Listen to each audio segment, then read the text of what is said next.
LPSK, Lembaga Perlindungan Saksi dan Korban. A. Visi: mewujudkan perlindungan saksi dan korban dalam sistem peradilan pidana.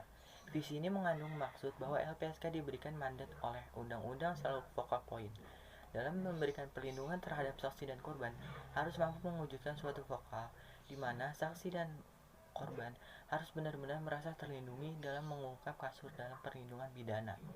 B. Misi: 1. Mewujudkan perlindungan dan memenuhkan hak-hak bagi saksi dan korban dalam mewujudkan peradilan dana. 2. Mewujudkan pengembangan dan profesional dalam memberikan perlindungan dan penemuan hak-hak bagi saksi dan korban. Yang ketiga, memperkuat landasan hukum dan mampu dalam menemukan hak-hak saksi dan korban. Yang keempat, mengembangkan jaringan dengan para pemangku kepentingan dan rangka penemuan hak saksi dan korban. Yang kelima, mewujudkan kondisi yang membuat kondusif serta mengantisipasi masyarakat dalam perlindungan saksi dan korban. C. Struktur organisasi LPSK ini dibagi menjadi beberapa bagian.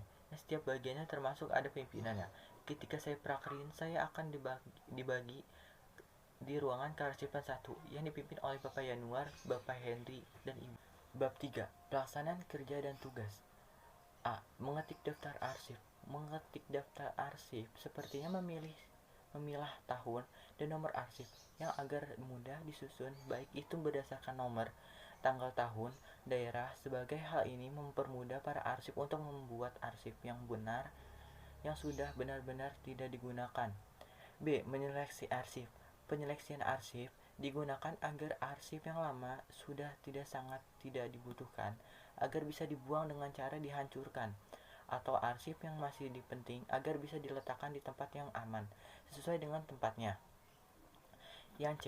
Mengambil arsip. Mengambil arsip diambil dari lantai 6 paling atas atau lantai 6 di gedung LPSK Lembaga Saksi dan Korban untuk dibawa ke ruang arsip agar dapat dipilih atau diseleksi. Penggunaan arsip atau penggunaan arsip disebut. D.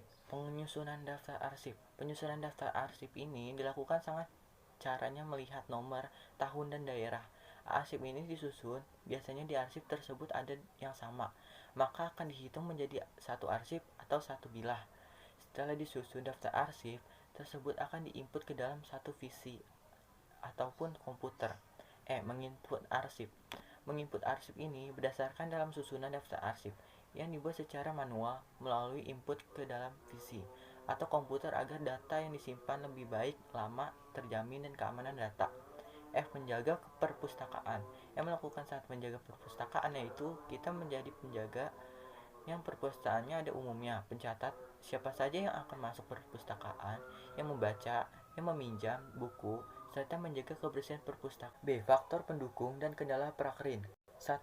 Jarak dari lembaga ke tempat saya prakerin dari rumah lumayan sangat jauh, harus ditempuh menggunakan kendaraan umum sebanyak 2 kali. 2.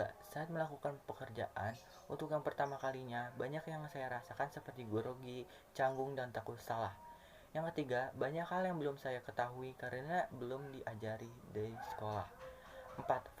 Fasilitas yang cukup amat tepat dan nyaman membuat saya lebih giat belajar mendalami semua ilmu saat prakerin.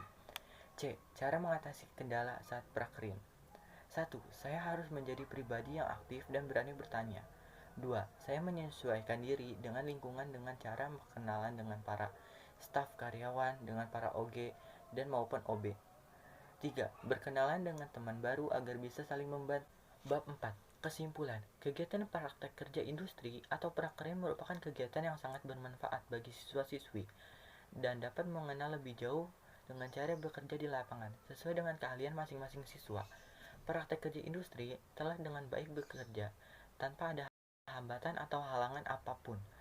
Dan saya mengucapkan banyak terima kasih kepada para pembimbing, dan saya mengucapkan terima kasih kepada para staf Lembaga Perlindungan Saksi dan Korban yang telah bersedia menerima saya untuk melakukan praktek kerja industri dan bersedia mendampingi saya selama 2 minggu atau 2 bulan prakerin berlangsung. Sekian presentasi dari saya. Wassalamualaikum warahmatullahi wabarakatuh.